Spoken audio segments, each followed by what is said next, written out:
ہو پاتا. یعنی ثواب و عقاب کا فلسفہ ہی یہ ہے کہ تم اپنے اختیار سے جو کرو گے اسی پہ ثواب ملے گا، اسی پہ عذاب ملے گا. اگر اپنے اختیار سے نیکی کرتے ہو تو ثواب ہے، اپنے اختیار سے گناہ کرتے ہو تو اس پر عقاب ہے.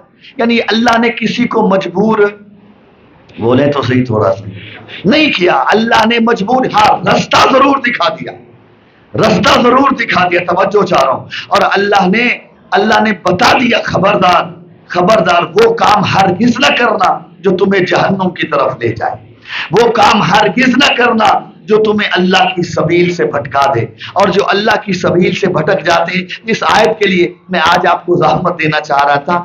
اللہ نے عجیب ایک تذکرہ کیا ایک قوم کا، اس کا سبب بتایا ہے. اللہ نے ارشاد فرمایا تھا اسرفوا ان آیاتی الذین یتکبرون فی الارض بغیر حق. اللہ فرماتا ہے ہم ان قریب ان لوگوں سے اپنی آیتوں کو بچا لیں گے کہ الذین یتکبرون فی الارض بغیر حق، کہ جو زمین پر ناحق تکبر کے ساتھ چلتے ہیں. یہ ہے کیسے لوگ ہیں؟ توجہ چاہ رہا ہوں. اگر میں آیت سمجھا گیا تو میں سمجھتا ہوں میری آج کی محنت مجھے وصول ہو گئی. اللہ فرماتا ہے ہم ان قریب ان سے اپنی آیتوں کو بچا لیں گے جو زمین پر ناحق تکبر کرتے ہیں، ناحق تکبر کرتے ہیں. ان یروا کل آیۃ لا یؤمنوا بها. اللہ فرماتا ہے میرے حبیب اگر انہیں ساری کی ساری آیتیں بھی دکھا دو نا تو یہ کبھی ایمان نہیں لائیں گے. کیوں؟ ان یروا سبیل الرشد لا يتخذوه سبیلا وان یروا سبیل الغی اتخذوه سبیلا. اگر ان کے سامنے اللہ کا سبیل رشد، ہدایت کا سبیل آ جائے تو اسے اپنا سبیل نہیں بناتے، اور اگر ان کے سامنے گمراہی کا رستہ آ جائے تو اس پہ چل پڑتے ہیں. اللہ فرماتا ہے یہ اس طرح ہے، ایسے ہے کیوں؟ اللہ فرماتا اس لیے ذالک بأنہم کذبوا بآیاتنا، یہ اس لیے ایسے ہے کہ انہوں نے اللہ کی آیات کو جھٹلایا ہے. وَقَانُوا عَنْهَا غَافِلِينَ، اور یہ سب کے سب اس بات سے غافل ہیں کہ ہم اللہ کی آیات کو جھٹلا کر اس کے سبیل رشد کو چھوڑ کر سبیل گمراہی پہ آ گئے. ایک بات میں یہاں رک کے آپ سے کرنا چاہتا ہوں، تھوڑی سی مشکل بات تھی، بڑی حوصلے کے ساتھ اور بڑی توجہ کے ساتھ آپ نے سماعت فرمائی ہے. اس آیت پہ توجہ کیجیے گا. اللہ فرماتا ہے سأصرف عن آیاتی الذین یتکبرون فی الارض بغیر حق. ان قریب اللہ فرماتا ہے ہم اپنی آیتوں کو ان سے چھپا لیں گے کہ جو زمین پر ناحق تکبر کے ساتھ چلتے ہیں. مجھے آپ تھوڑا سا بول کے بتائیے گا تکبر کس کی ذات کو لائق ہے؟ سارے بولے حضور اللہ کی ذات. اللہ کے سوا کوئی تکبر کرنے کا مجاز نہیں. توجہ سے، اللہ کا تکبر صرف میرے لیے، صرف اللہ متکبر ہے، یہ بات طے ہے. لیکن اس آیت کی عجیب شان ہے. فرمایا کہ الذین یتکبرون فی الارض بغیر حق، جو ناحق زمین پہ تکبر کرتے ہیں. توجہ ہے صاحبان، یعنی جو تکبر کرتے ہیں وہ ناحق کرتے ہیں. اس کا مطلب ہے کہ اگر کوئی ناحق کرتا ہے تکبر زمین پر تو گویا جو حق کے ساتھ تکبر کرے وہ اللہ کو پسند ہے. نہیں آپ میرے ساتھ چل نہیں پائے. میں کہنا کیا چاہ رہا ہوں کہ اگر ناحق تکبر نہ ہو تو اللہ کو اس پہ اعتراض نہیں ہے. توجہ چاہ رہا ہوں، جو ناحق تکبر کرتے ہیں ان پہ اعتراض ہے، اور جو حق کے ساتھ تکبر کرے وہ اس پہ اللہ ناراض. اور مزے کی بات یہ ہے اس پوری کائنات میں واحد علی کی ذات ہے جو ایک مرتبہ تکبر سے چلا. اللہ جانے کون پہنچے گا کون نہیں پہنچے گا. حیدری جانتے ہو کب؟ کہ جب علی نے عمر بن عبدود کا سر اتارا. خندق کا واقعہ یاد ہے نا آپ کو؟ خندق کا واقعہ کہ وہ خندق کھودی گئی، ایسے ہی ہے. خندق حضور نے کھدوائی، اور میں ایک بات آئے گی، یہ چلے آج کرتا چلا جاؤں. وہ خندق اتنی چوڑی تھی کہ اس سے کوئی گھوڑ سوار جو ہے کراس نہیں کر سکتا. ہمارے ذاکرین ایک جملہ کہتے ہیں لیکن مجھے ان پہ اعتراض ہے، انہیں نہیں کہنا چاہیے. وہ کہتے ہیں جی حضور نے خندق کھدوائی تو ایک جگہ سے کسی تنگ دل نے خندق کو تنگ رکھ دیا. کہ جس کی وجہ سے عمر بن عبدوت اندر آ گیا. اور بھائی ایسے نہ کہا کریں، بڑی توجہ چاہ رہا ہوں، یہ جتنی خندق کھودی تھی نا، یہ سید الانبیاء کی نگرانی میں کھودی تھی. اللہ کرے میری بات کسی تک پہنچے. حضور نے اپنی نگرانی میں کھدوائی، اور حضور نے وہ جگہ دیکھی تھی جہاں سے وہ خندق تنگ تھی. اس کے باوجود بھی حضور نے یہ نہیں کہا کہ اسے چوڑا کر دو.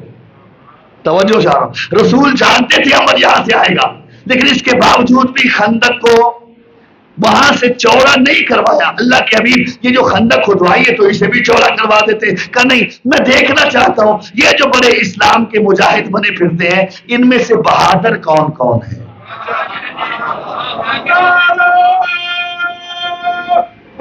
حیدری، میری بات پہنچی ہے صاحبہ، میں دیکھنا چاہتا ہوں. اور یہی ہوا، عمر بن عبدوت خندق عبور کرائے، اور آتے ہی اس نے رسول کے خیمے پہ نیزہ مار اور ایک جملہ کہا، ابرز یا محمد، محمد تو میرے مقابلے پہ آ.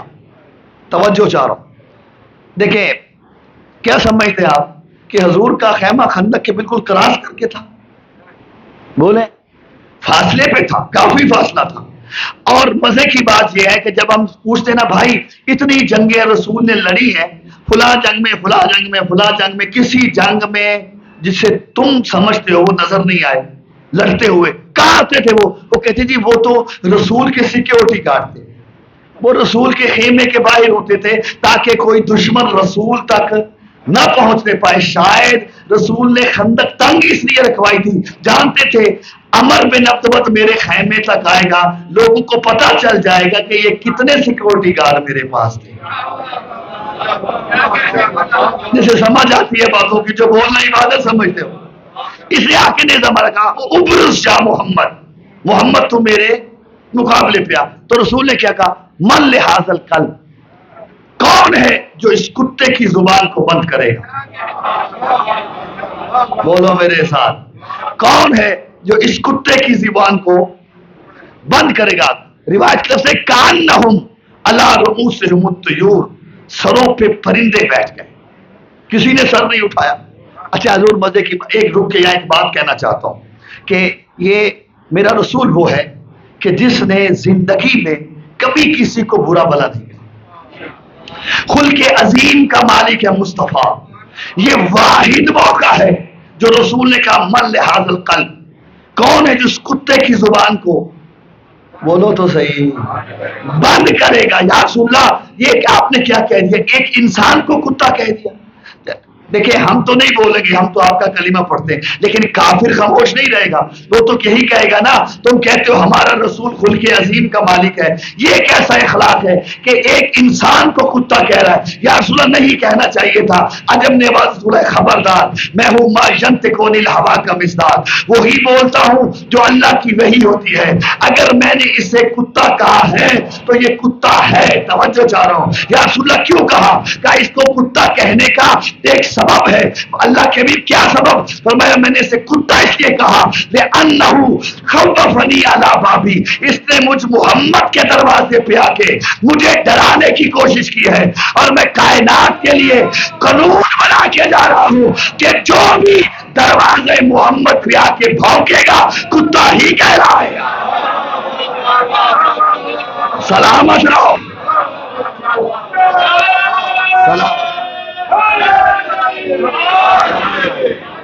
سلامت رہے. آپ سارے حضرات مل کے دونوں ہاتھ بلند کر کے نعرہ حیدری،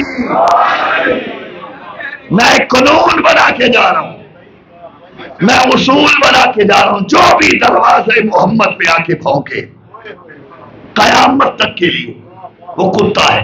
توجہ صاحبان، میرا رسول ما ینطق عن الہوا کا مصداق ہے یا نہیں؟ ٹھیک ہے، رسول کی زبان پہ اللہ بولتا ہے یا نہیں؟ بولو تو صحیح. اب رسول نے کیا کہا کہ یہ کتا ہے. توجہ نا، اگر رسول نے کتا کہا ہے تو پھر یہ یقیناً کتا ہے. بولے بولے بولے میرے ساتھ. رسول فرمایا کون ہے جس کتے کی زبان کو بند کرے؟ سارے سروں پہ پرندے بیٹھ گئے. توجہ چاہ رہا ہوں، سروں کسی نے کہا مولا یہ بڑا بہادر ہے. رسول فرما رہے کون ہے جس کتے کی زبان بند کرے؟ ایک اور اٹھا، مولا اس نے فلاں جنگ میں یہ کیا تھا. توجہ چاہ رہا ہوں۔ رسول فرما رہے کون ہے جس کتے کی زبان کو بند کرے؟ ایک اٹھا، یا رسول اللہ آپ نہیں جانتے میں اس کے ساتھ ایک سفر تجارت پہ تھا، رستے میں ہمیں ڈاکو پڑ گئے، پورے 1000 ڈاکو تھے، یہ اکیلا لڑتا رہا، میں دیکھتا رہا۔ توجہ ہے؟ اور یہ اتنی بے جگری سے لڑا کہ ڈرتے، اور مولا یہ اتنا بہادر ہے، لڑتے لڑتے اس کی تلوار ٹوٹ گئی تو اس نے اونٹنی کا بچہ اٹھایا، اپنی ڈھال بنا لیا۔ مولا یہ بڑا بہادر ہے۔ رسول کہہ رہے تھے کتا ہے، یہ کہہ رہے تھے بہادر ہے۔ تو بولو جو سمجھ سکتے ہو یار، جو میرے ہاتھ بول سکتے ہو۔ رسول کہہ رہے تھے کتا ہے، یہ کہہ رہے تھے بہادر ہے۔ رسول کہہ رہے تھے کتا ہے، یہ کہہ رہے تھے بہادر ہے۔ اور مجھے سمجھ نہیں آئی یہ کیسے اسلام کے جنگجو تھے جو ایک کتے کا مقابلہ نہ کر پائے۔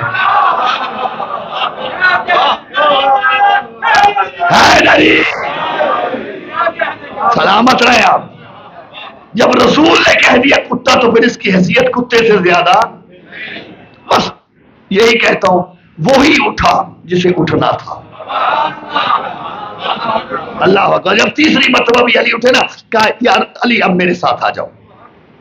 علی کو لے کے رسول خیمے میں گئے، اپنا خود اتارا، علی کے سر پہ رکھ دیا، علی کا خود اپنے سر پہ رکھا، علی کی زرہ خود پہنی، علی کو اپنی زرہ پہنائی، اپنی تلوار علی کو عطا کی، علی کی تلوار خود لی، اپنی نالین علی کو پہنائی، علی کی نالین خود پہنی۔ توجہ جا رہا ہوں، این شبیہ محمد بنا کے رسول نے علی کو خیمے سے نکالا۔ ہاتھ جوڑ کے کہتا ہوں یا رسول اللہ کہ علی کے پاس اپنی زرہ نہیں تھی، اپنی تلوار نہیں تھی، اپنی خود نہیں تھا، اب اپنے نالین نہیں تھی، سب کچھ تو تھا، علی تو آیا ہی لڑنے تھا۔ بولا یہ آپ نے اپنی زرہ تلوار خود ڈال علی کو کیوں عطا کی؟ کیا تم نے سنا نہیں جب عمر نے میرے خیمے پہ نیزہ مارا تو اس نے یہ نہیں کہا کہ محمد کسی جوان کو بھیج، بلکہ ابرز یا محمد، محمد تو میرے مقابلے پہ آ۔ اسی لیے علی کو اپنی تلوار خود زرہ دے کے دنیا کو بتانا یہ چاہتا ہوں کہ خندق کی جنگ علی نہیں محمد بن کے لڑی ہے۔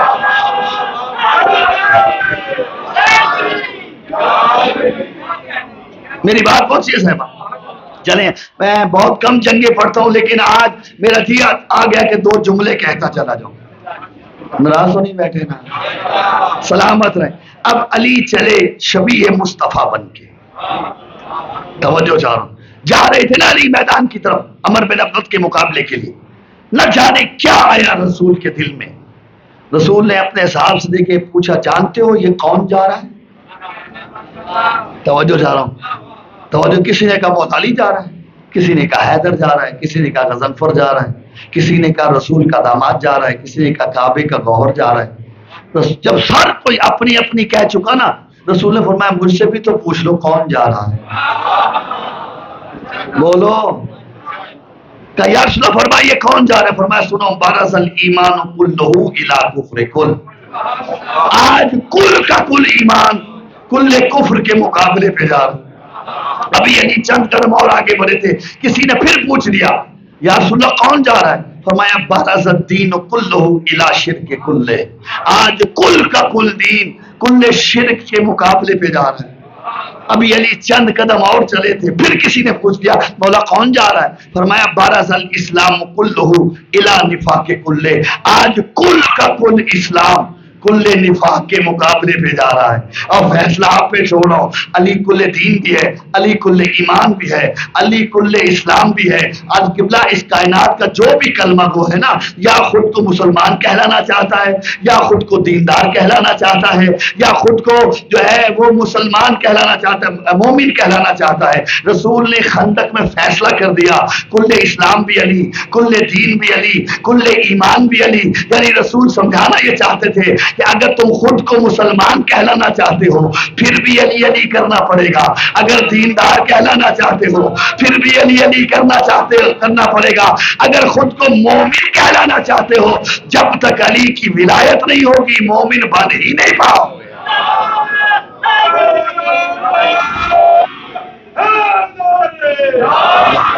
مولا آپ کو سلامت رکھے۔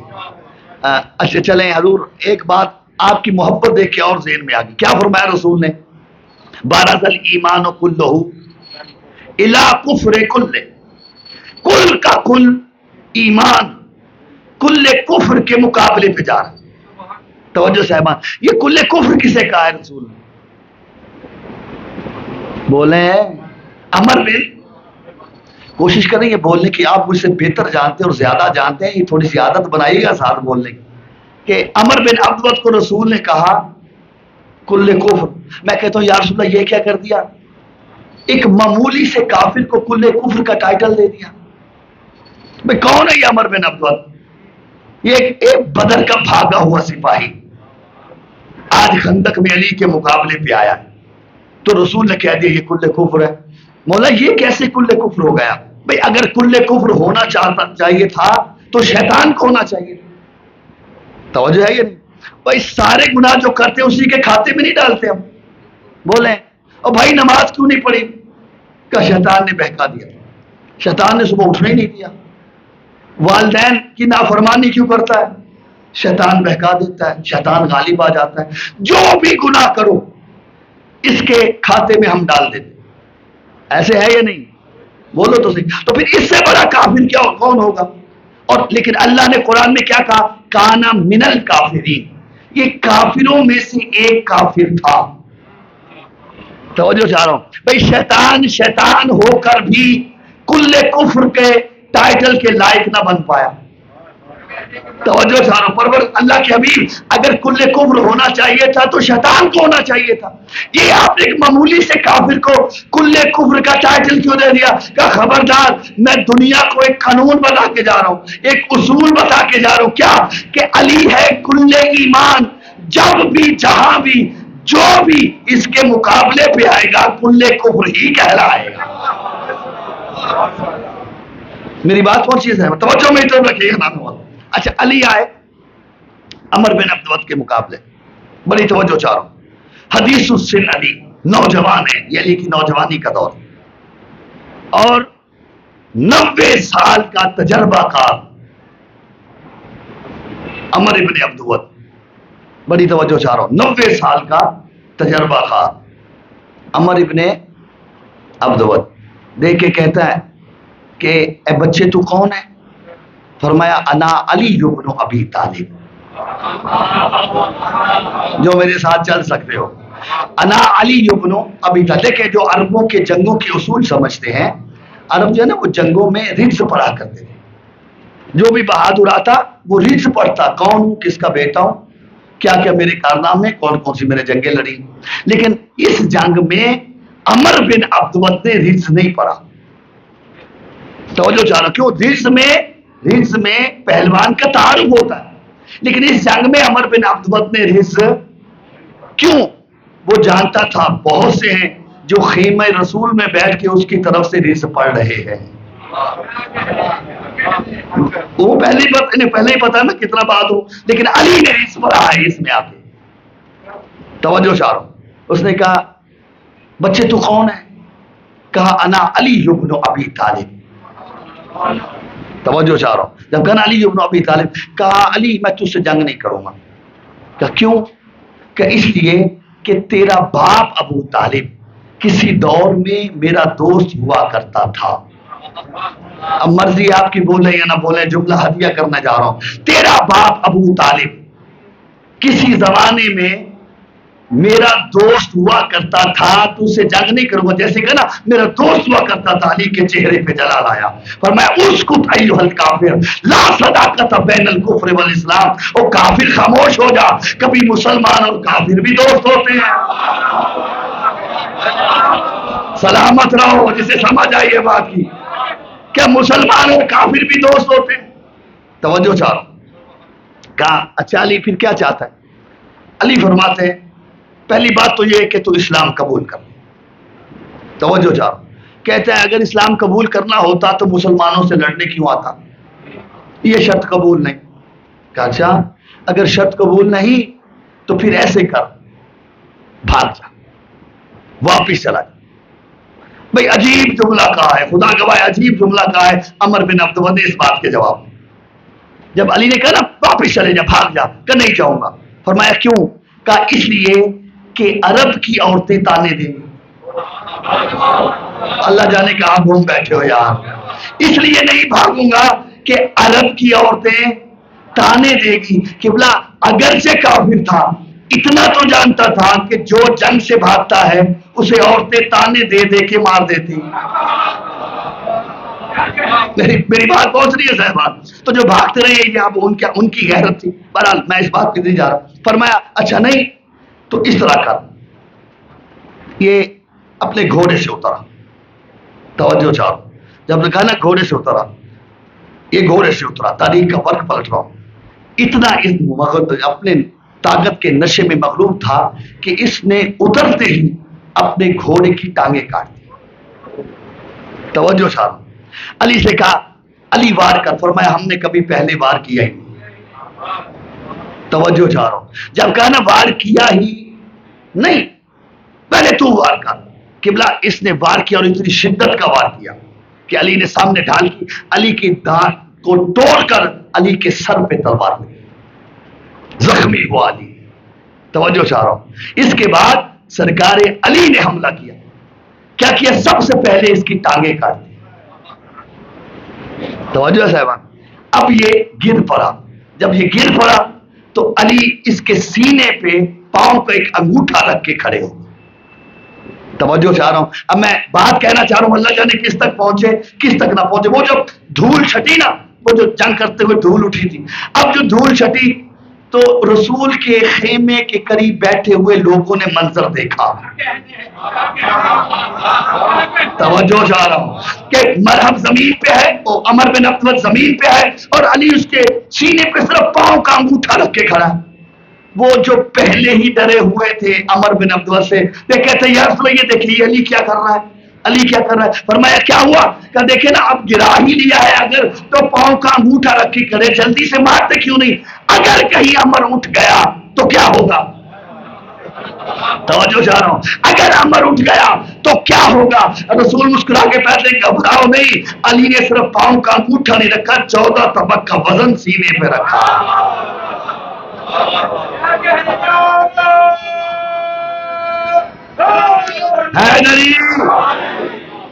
میری بات پہنچی ہے صاحبہ؟ وزن رکھا ہے. اب عمر نے وہ جو تکلیف میں تھا علی کے چہرے پہ گستاخی کی. توجہ چاہ رہا ہوں. جیسے ہی گستاخی علی نے اسے چھوڑ دیا. کہتا ہے یا علی مجھے سمجھ نہیں آئی، میں نے تو تجھے اس لیے گستاخی کی تھی کہ تو جلدی مجھے قتل کر دے، میری جان چھوٹ جائے. یہ تو پیچھے کیوں ہٹ گیا؟ فرمایا مجھے غصہ آ گیا تھا. بھائی بڑا قیمتی جملہ ہے سرکار علی کا. کہا مجھے غصہ آ گیا تھا، میں چاہتا ہوں کہ میرا غصہ فروغ ہو جائے پھر تجھے قتل کروں. کہا یا علی وجہ کیا ہے؟ فرمایا میں جنگ اپنی انا کے لیے نہیں لڑتا، اللہ کی رضا کے لیے لڑتا.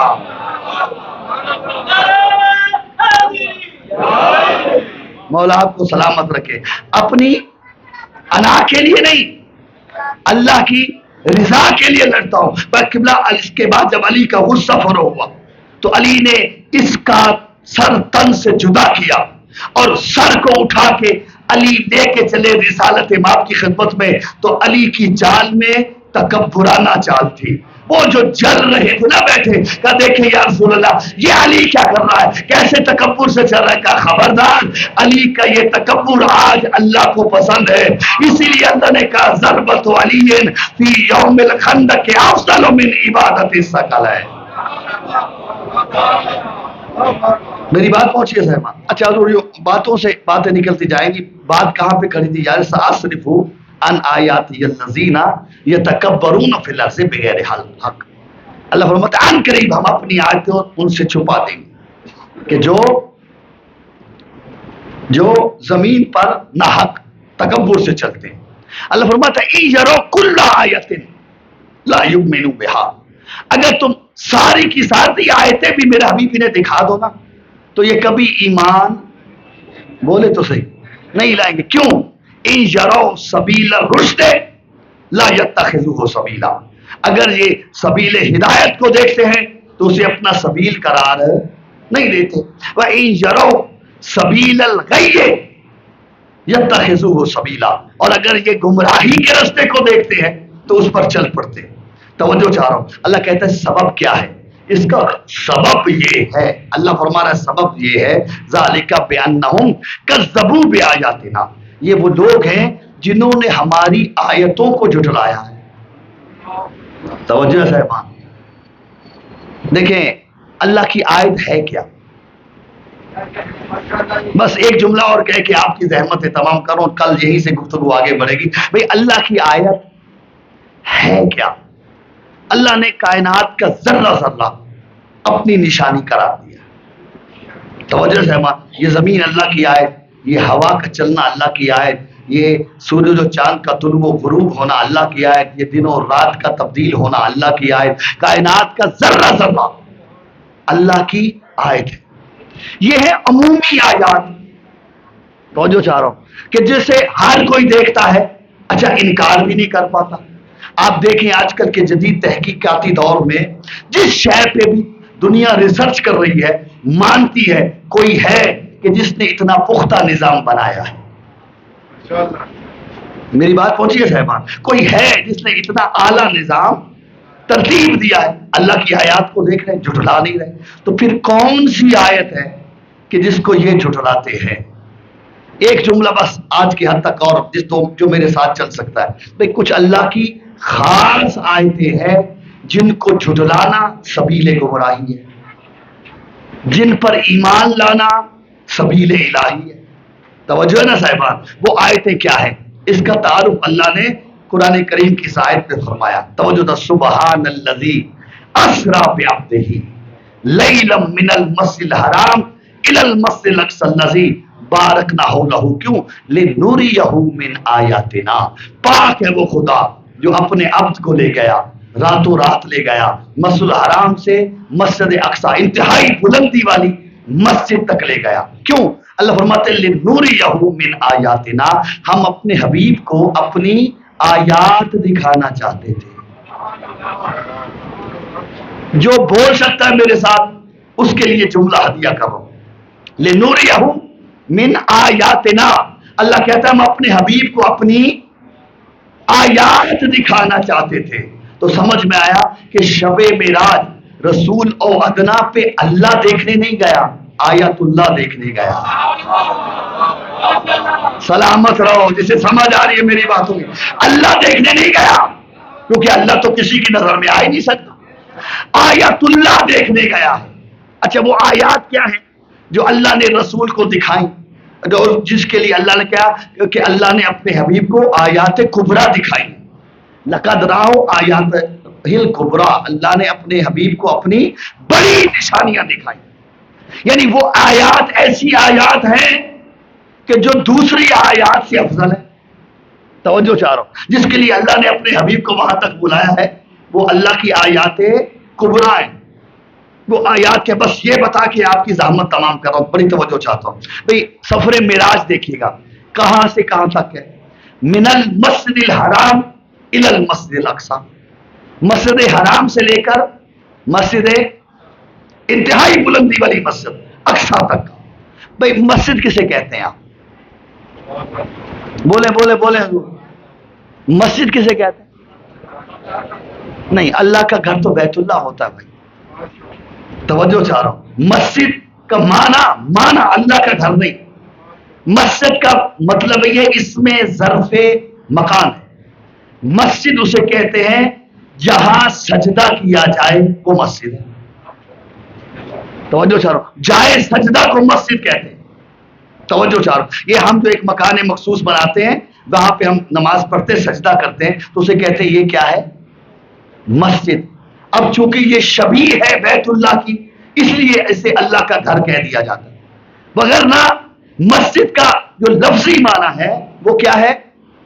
سجدے کی. اب آپ ایمان سے بتاؤ کبھی گھر میں نماز پڑھنے کا اتفاق ہوا ہے؟ جی ہمیشہ اکثر ہوتا ہے. مسجد میں تو لوگ کم نہیں آتے، جبکہ یہ مولا کا فرمان ہے لا صلاۃ لجار المسجد الا فی المسجد، مسجد کے ہمسائے کی نماز صرف مسجد میں قبول ہوتی ہے. تو جو ہے اگر میرے گھر کے قریب ہے اور میری ایکسیس ہے میں جا سکتا ہوں، جان بوجھ کے نہیں جاتا تو اللہ وہ نماز ہی قبول نہیں کرتا. یہ ذہن میں رکھیے گا. اور قیامت کے دن مسجد شکایت کرے گی کہ پروردگار کہ مجھ میں نماز پڑھنے نہیں آتے تھے.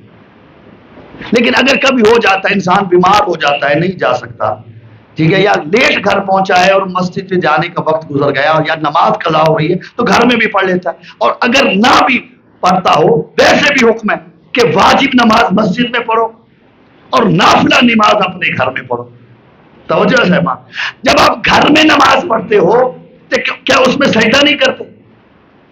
بولو تو صحیح. مسجد کا معنی ہے جائے سجدہ، جہاں سجدہ کیا جائے. جو نماز آپ گھر میں پڑھتے ہو اس میں سجدہ بھی کرتے ہو، تو پھر اس گھر کو مسجد کیوں نہیں کہتے؟ بات کو ذہن میں جگہ دیجیے گا. تو آپ کہیں گے مولانا اس کا سبب یہ ہے کہ جب ہم گھر میں نماز پڑھتے ہیں تو اکیلے پڑھتے ہیں، جب مسجد میں آ کے پڑھتے ہیں تو باجماعت پڑھتے ہیں. تو کہ سمجھ اس بات کی آئی کہ ہماری اصطلاح میں مسجد اس مکان کو کہا جاتا ہے جہاں کچھ لوگ مل کے سجدہ کریں. بھائی بڑی توجہ چاہ رہا ہوں، اللہ کی آیات کیا ہے؟ جہاں کچھ لوگ مل کے سجدہ کریں اسے کہتے ہیں مسجد. اگر مسجد کا مفہوم سمجھ میں آ گیا اب اس آیت کو پڑھیے گا. اللہ فرماتا ہے سبحان الذی اسری بعبدہ لیلا من المسجد الحرام الی المسجد الاقصی. پاک ہے وہ خدا جو اپنے عبد کو لے گیا مسجد حرام سے لے گیا انتہائی بلندی والی مسجد تک لے گیا. لے کیوں گیا؟ لنریہ من آیاتنا. ہم اپنے حبیب کو اپنی آیات دکھانا چاہتے تھے. کہاں تک لے گیا؟ انتہائی بلندی والی مسجد تک. اگر وہاں جا کے اکیلا مصطفیٰ نماز پڑھے تو وہ ہماری اصطلاح میں مسجد بنتی نہیں. تو پھر ماننا پڑے گا کچھ تھے جنہوں نے وہاں مل کے نماز پڑھی تو وہ مسجد اقصی کہلائی. وہ کون تھے؟ رسول نے بتلایا. فرمایا جب میں وہاں پہنچا تو کیا دیکھا؟ اذن هو علی والحسن والحسین وعلی ابن الحسین الی المہدی قائم یصلون. میں نے واقعہ دیکھا علی سے لے کے مہدی تک 12 کے 12 وہاں کھڑے نماز پڑھ رہے تھے. اور ایک علی کے آیت ہونے کے منکروں، خدا تو شب معراج 12 کے 12 کو آیت بنا کے دکھا رہا ہے.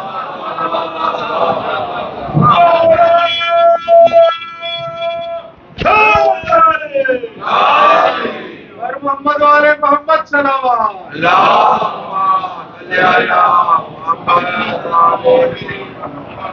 محمد و اہل بیت محمد ہیں اللہ کی آیات کبریٰ.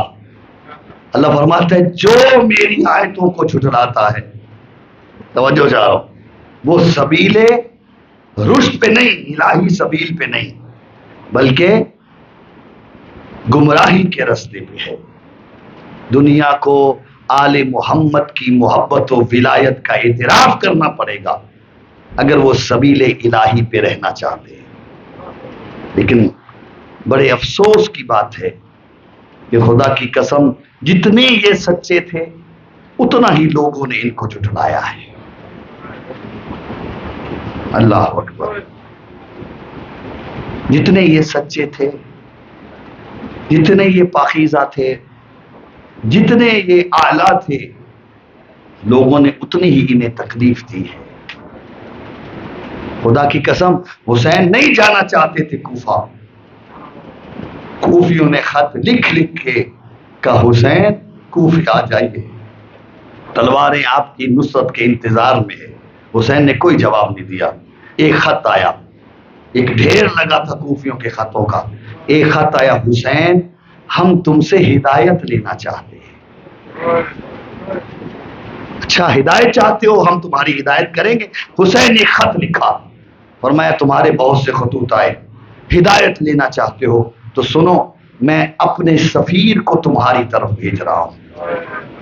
ھذا ثقتی و معتمدی من اہل بیتی. یہ مسلم بن عقیل کوئی معمولی ہستی نہیں، خدا کی قسم بڑی عظیم شخصیت ہے. فرمایا یہ میری اہل بیت میں سے سب سے زیادہ قابل اعتماد شخص ہے. کون؟ مسلم ابن عقیل. اور ایک جملہ لکھا حسین نے اس خط میں، فرمایا جو مسلم کے ہاتھ پہ بیعت کرے گا گویا اس نے حسین کے ہاتھ پہ بیعت کی ہے. کیا مقام ہے حضرت مسلم ابن عقیل کا کہ جس کا ہاتھ حسین کا ہاتھ بن گیا. چلے حضرت مسلم بن عقیل کوفہ آئے. 18,000 لوگوں نے مسلم کی بیعت کی. خدا لعنت کرے عبید اللہ ابن زیاد پہ. اس ملعون کو کوفے کا گورنر بنا کے بھیجا گیا. اس نے آج تک یہ اعلان کیا جو مسلم کا ساتھ دے گا اس کا گھر جلا دیا جائے گا, اس کے اسباب لوٹ لیے جائیں گے, اسے تہہ تیگ کر دیا جائے گا. یہ غربت تھی مسلم کی. جب مغرب کی نماز شروع کی ہے 18,000 لوگ پیچھے کھڑے نماز پڑھ رہے تھے, لیکن جب عشاء کی نماز کا سلام پھیرا ہے تنہا مسلم رہ گیا. اجرکم اللہ. سارے دن کا روزہ دار مسلم, بھوکا پیاسا مسلم. کوفے کی گلیاں تھیں, سوچ رہے تھے کہاں جاؤں. چل رہے تھے نا کوفہ کی گلیوں میں, ایک جملہ آ گیا, اللہ کرے پہنچا پاؤں. ایک خاتون تھی, تاریخ نے اس کا نام لکھا ہے طوعا, اپنے گھر کے دروازے کی دہلیز میں کھڑی تھی, اپنے بیٹے کا انتظار کر رہی تھی. مومنہ خاتون تھی. جیسے ہی مسلم کی نگاہ پڑی نا, خاتون کھڑی ہے, قریب آ کہتے ہیں یا امت اللہ اسقنی شربتم من الماء, اے کنیز خدا مجھے پانی کے ایک جام لا دے. یہ بی بی پانی کا جام لے کے آئی. حضرت مسلم نے پانی کا جام پیا, جام اسے واپس کے یہ گھر میں رکھنے گئی نا تو اسی کی دہلیز پہ بیٹھ گئے. یہ باہر آئی, کیا دیکھا کہ جناب مسلم دہلیز پہ بیٹھے ہوئے. دیکھے کہتے اے عبد خدا پانی اور چاہیے؟ فرمایا نہیں میں سیراب ہو چکا. کہ اگر اور پانی نہیں چاہیے تو میرے گھر کی دہلیز پہ کیوں بیٹھ گیا؟ دیکھیے رہا شور زدہ کوفہ ہے, حالات خراب ہیں, جا اپنے گھر چلا جا. لفظ میں کہہ گیا ہوں, جا اپنے گھر. جب کہا نا اپنے گھر چلا جا, ایک مرتبہ ہاشمی خون نے جوش کھایا. مسلم اٹھ کے کھڑے ہوئے, پھر روتے روتے روتے زمین پہ بیٹھ گئے. لوگ کہتے ہیں میں وہ غریب ہوں جس کے اس پورے کوفہ میں کوئی گھر نہیں ہے.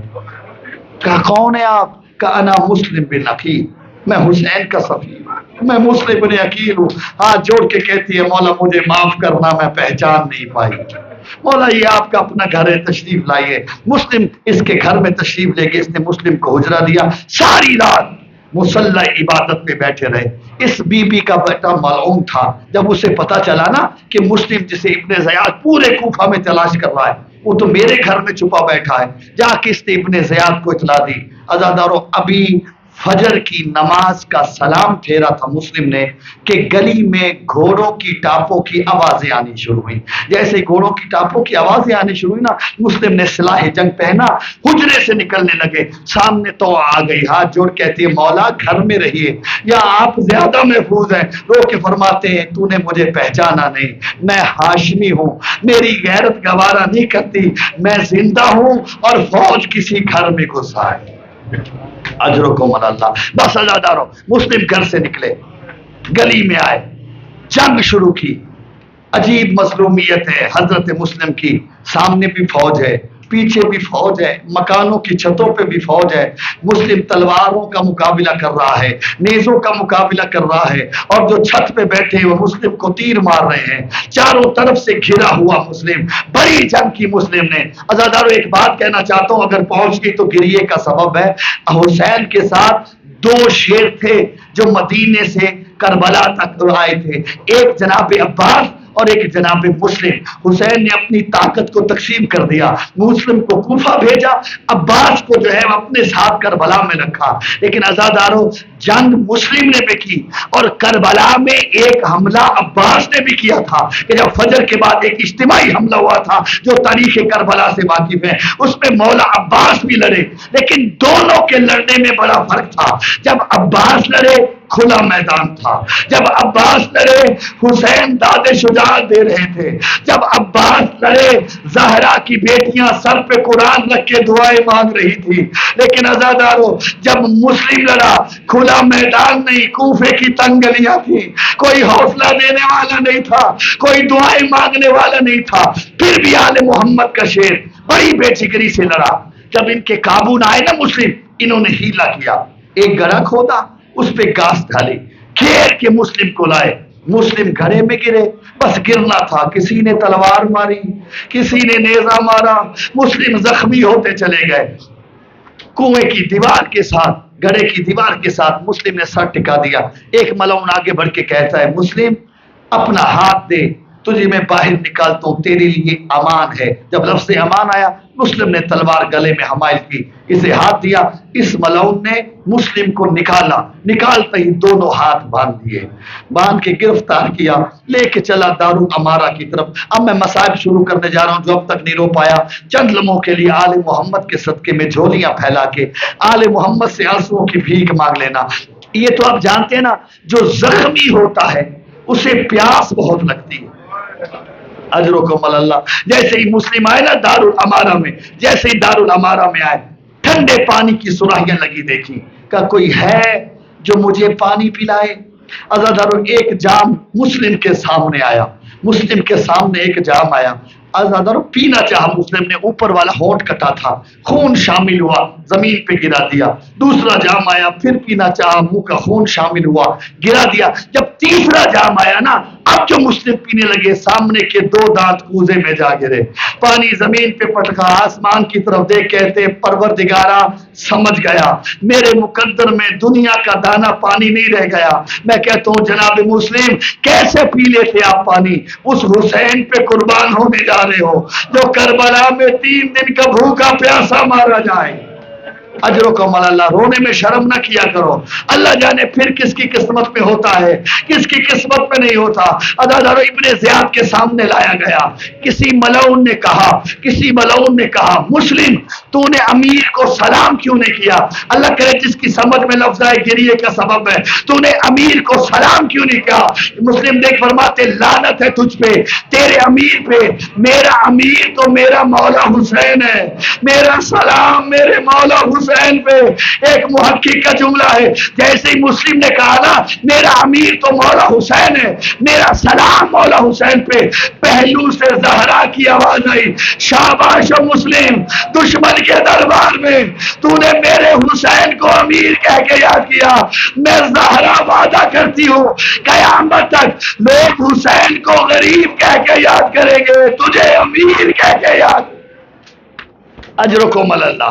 بس عزادارو ابن زیاد کہتے مسلم سلام کر نہ کر، سلام کر نہ کر، تجھے قتل ضرور کروں گا۔ فرمایا ہم ہاشمی قتل سے نہیں ڈرتے، لیکن میری کچھ وصیتیں ہیں وہ پوری کر دینا۔ کہ مسلم بتا، اگر دل کیا تو پوری کریں گے۔ کہ پہلی وصیت یہ ہے، میرے ذمے کوفے کے لوگوں کے کچھ قرض ہیں، میرا تلوار ڈھال گھوڑا بیچ کے میرا قرض ادا کر دینا۔ کہ مسلم کوئی اور وصیت؟ کہا میں نے حسین کو لکھ دیا ہے مولا کوفے آ جائیے، حسین کو خط لکھ دینا مولا کوفے نہ آنا، کوفہ آپ کے لائق نہیں ہے۔ او عزادارو کہا اور کیا کہنا چاہتے ہو؟ کہا ایک آخری بات۔ کہا کہو کیا کہتے ہو؟ کہا میری قتل کے بعد میری لاش کی بے حرمتی نہ کرنا، مجھے قتل کے بعد دفنا دینا۔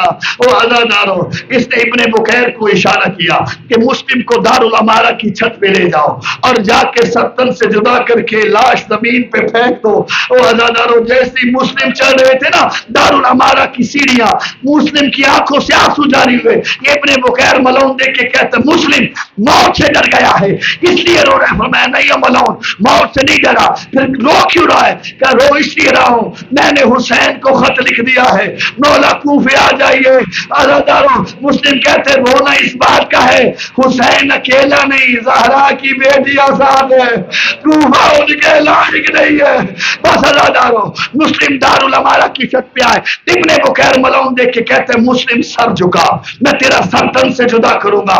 عزادارو مسلم نے رضا الہی کے لیے سر جھکایا، اس ملعون نے تلوار اٹھائی۔ یہ وہ وقت تھا جب حسین کا قافلہ منزل صوت پہ تھا، عباس خیموں کا پہرا دے رہے تھے۔ اچانک حسین کے سامنے آئے، کہتے مولا آج میری کمر میں شدید درد ہو رہا ہے۔ کہ عباس جاننا چاہتا ہے تیری درد کا سبب کیا ہے؟ جی مولا عباس میری 2 انگلیوں کے درمیان میں۔ اب جو عباس نے دیکھا مسلم کا سر جھکا ہوا ہے، ملعون تلوار لے کے گلا ہے، رو کے کہتے مولا جلدی کیجئے مجھے جانے کی اجازت دیجئے، میں ان ملعونوں سے پوچھوں تو صحیح اور میرا مسلم اتنا بھی غریب نہیں ہے۔ اجرکم اللہ۔ مولا تمہارے آنسو قبول فرمائے، سوائے غم آل محمد کے کوئی غم نہ دیکھے گا۔ حسین فرماتے نہیں ہو میرے لال، میں تجھے جنگ کی اجازت نہیں دے سکتا۔ بات نے جانتے ہو کیا کیا؟ تلوار کو زمین پہ رکھا، 2 زانو ہو کے حسین کے سامنے بیٹھے، ہاتھ جوڑ کہتے مولا جنگ کی اجازت نہیں دیتے تو نہ دیجیے، لیکن مجھے پھر بھی کوفہ جانے کی اجازت دیجیے۔ کہا عباس کیا کرے گا؟ فرمایا دارالمنورہ کی چھت کے نیچے بیٹھ جاؤں گا، مسلم کا سر گرے گا، اپنی گود میں لوں گا۔ عزادار حسین کی چیخیں بلند ہوئی، کہا عباس تو نے دیکھا ہی کیا ہے؟ ذرا غور سے دیکھ۔ اب جو عباس نے حسین کی انگلیوں کے درمیان دیکھا، رو کے کہا مولا یہ کالے برقعے والی بی بی کون ہے جو دارالمنورہ کی چھت کے نیچے بیٹھی ہے؟ فرمایا عباس میری ماں زہرا، مسلم کا سر اپنی گود میں لے۔ اجرکم اللہ، سوائے غم آل محمد کے کوئی غم نہ دیکھے گا۔ جو اب تک نہیں رو پایا پھر منت کرو، جھولیاں پھیلا کے آل محمد کی آنسوؤں کی بھیک مانگ لینا۔ او عزادارو، حسین کو جب مسلم کے شہادت کی خبر ملی نا، اپنے خیمے میں بیٹھے امام گریہ کر رہے تھے، اچانک حسین نے دیکھا کہ مسلم کی چھوٹی سی بیٹی ہے جو خیمے کے دروازے پہ آئی۔ حسین اٹھے اپنے مقام سے، وہ بیٹی کو لیا، گود میں بٹھایا، زانوں پہ بٹھا کے حسین نے کچھ اس طرح شفقت سے ہاتھ پھیرا کہ بچی نے تڑپ کے حسین کی گود چھوڑ دی۔ کہا مامو آج آپ مجھ سے کیسے پیار کر رہے ہیں؟ ایسے تو یتیموں سے کیا جاتا ہے۔ مامو کیا میں یتیم ہو گئی؟ حسین کچھ نہ کہہ پائے، بس اتنا کہا بیٹا آج کے بعد ہم تمہارے باپ کی جگہ ہے۔ یہ کہہ کے حسین نے پھر بچی کو بٹھایا، پیار کیا، 2 گوشوارے نکالے، بچی کے کانوں میں پہنائے۔ جانتے ہو یہ منظر کس نے دیکھا؟ خیمے پہ دروازے پہ کھڑی حسین کی 4 سالہ سکینہ نے۔ اور سکینہ تو یہی سمجھی نا، جب کوئی یتیم ہوتا ہے اس کے سر پہ شفقت سے ہاتھ پھیرا جاتا ہے، اسے گوشوارے دیے جاتے ہیں، لیکن یہ سکینہ کا اپنا مقدر تھا۔ جب سکینہ یتیم ہوئی بالوں سے کھینچا گیا، تماچے مارے گئے، گوشوارے اتارے۔ اللہ لعنت اللہ علیہ۔